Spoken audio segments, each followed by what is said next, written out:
Olá, tudo bem? Vamos falar então um pouco de como escrever os dados, né? Como exportar os dados de uma seção de R. Antes de mais nada, quero que vocês já comecem a pensar em uma coisa. A linguagem R funciona dentro do computador, certo? E quando ele vai devolver uma resposta, ele tem um caminho padrão para devolver a resposta, que é a tela do computador. Quando eu quero que essa resposta seja gravada em disco, o que eu faço, na verdade, é mudar o caminho dessa resposta, ao invés de aparecer na tela do computador, ela vai para um disco. Da mesma maneira, eu poderia mudar para essa saída ser para uma impressora, ou ser para um outro equipamento, ou ser para um site de internet.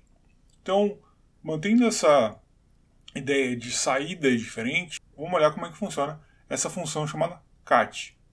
A função cat é uma das mais simples que lidam com saídas de computador. O padrão dela é sair na tela do computador. Então, olha só.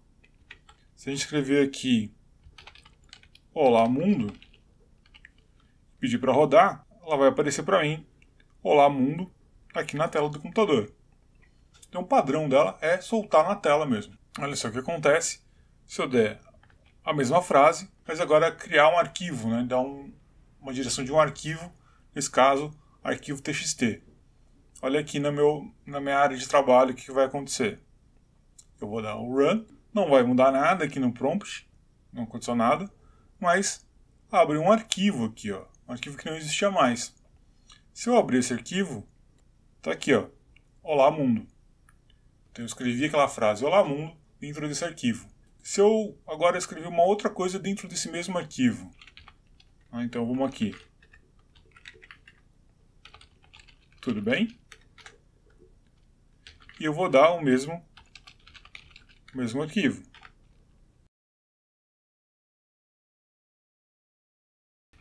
De novo, não apareceu absolutamente nada aqui, certo? A saída foi a mesma. Mas se eu olhar lá no meu arquivo, vejam só, ele substituiu, ele apagou o que estava antes e escreveu a nova frase. Para falar a verdade, ele apagou o último arquivo completamente e sobrescreveu com esse novo arquivo. Como é que eu faço então para escrever várias coisas? Eu tenho que dizer para ele ir fazendo como apêndices no final desse arquivo. E para isso eu tenho o argumento append igual a true. Então vamos lá de novo. Olá mundo, cat. Vamos olhar lá o arquivo.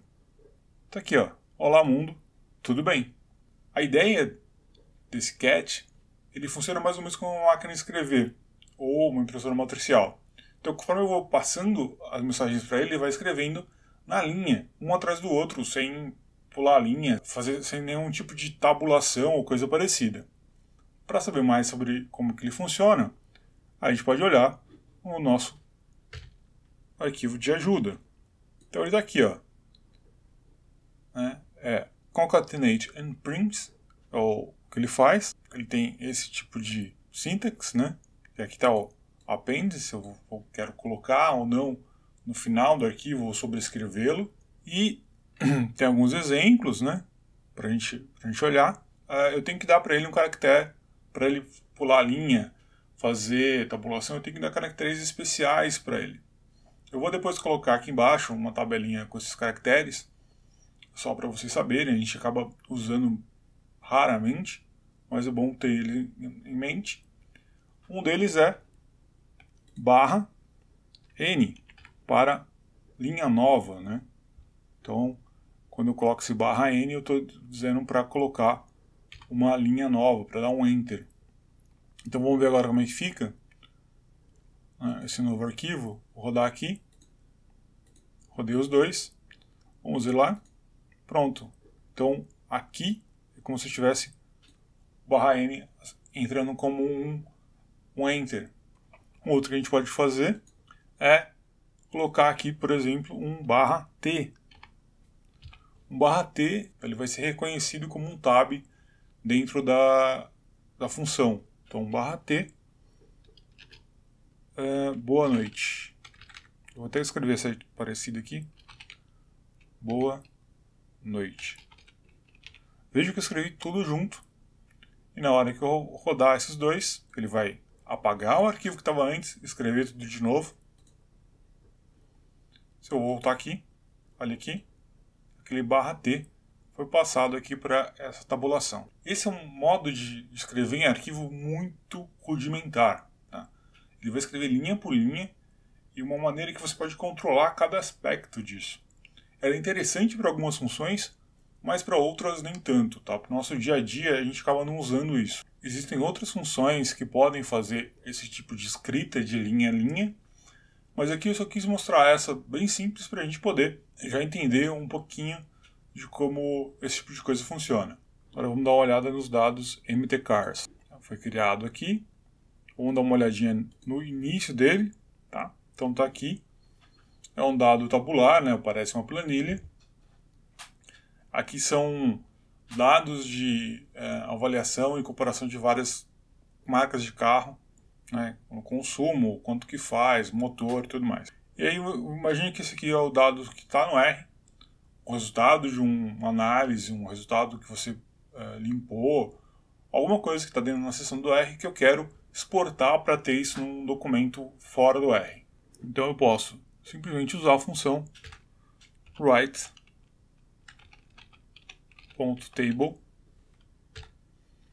Essa função ela vai escrever em um arquivo dados nesse formato retangular, nesse formato de planilha.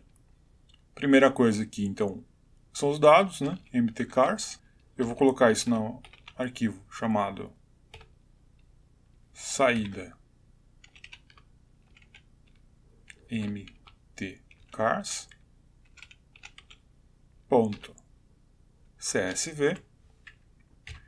E o write table, ele é irmão gêmeo do read table. Lembra do read table? Ler e escrever. Então ele vai ser muito parecido. Os mesmos argumentos tem os dois. Então, se você não se lembra, vamos aqui dar uma olhada em quais são os argumentos que ele tem. Somar no final do arquivo, da mesma maneira que a gente colocou lá atrás, né? Se eu quero ir colocando linhas no final desse arquivo. O separador, se eu quero colocar um separador ou não. Qual que é o final da linha, né? Nesse caso aqui é o /n, para dizer que as entradas do Enter, como é que ele vai falar com decimal, como é que ele vai lidar com o nome das colunas e tudo mais. Então não adianta eu colocar aqui .csv. Então eu posso colocar qualquer nome aqui, que ele não vai escrever, ele não vai respeitar a extensão que eu colocar. Eu tenho que dizer para ele realmente o formato de dados que eu quero que ele escreva. Então no caso, CSV e CEP igual a vírgula. Agora sim, write table. Se eu olhar lá no meu arquivo, tá aqui, ó, saída mtcars, CSV. Eu vou abrir isso no Atom para a gente olhar e pronto, tá aqui. Então os dados estão separados por vírgula do modo que eu disse que era para separar. Mas vejam que aqui os decimais estão por ponto. Então eu quero mudar isso e colocar decimais por vírgula. Então a separação não pode mais ser vírgula. Então vamos fazer aqui o segundo formato. Então eu vou separar aqui por ponto e vírgula e colocar o decimal como vírgula. E aqui eu vou fazer o write table de novo. Run.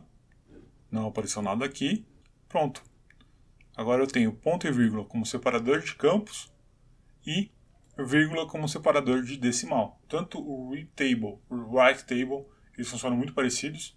Eu consigo mexer nele da maneira que eu quiser, escrever o arquivo da maneira que eu quiser, o que é muito interessante, principalmente para a compatibilidade entre o que você faz no R com outros softwares ou com outras pessoas, né? Se você estiver trabalhando com pessoas que lidam com outros formatos, você pode simplesmente ali comentar uma linha, alterar um argumento e conseguir um formato diferente. Eu vou mostrar para vocês a saída padrão do R, que é então sem esses dois. E aqui eu vou continuar chamando de CSV. Vamos lá dar uma olhada como é que saiu. Pronto.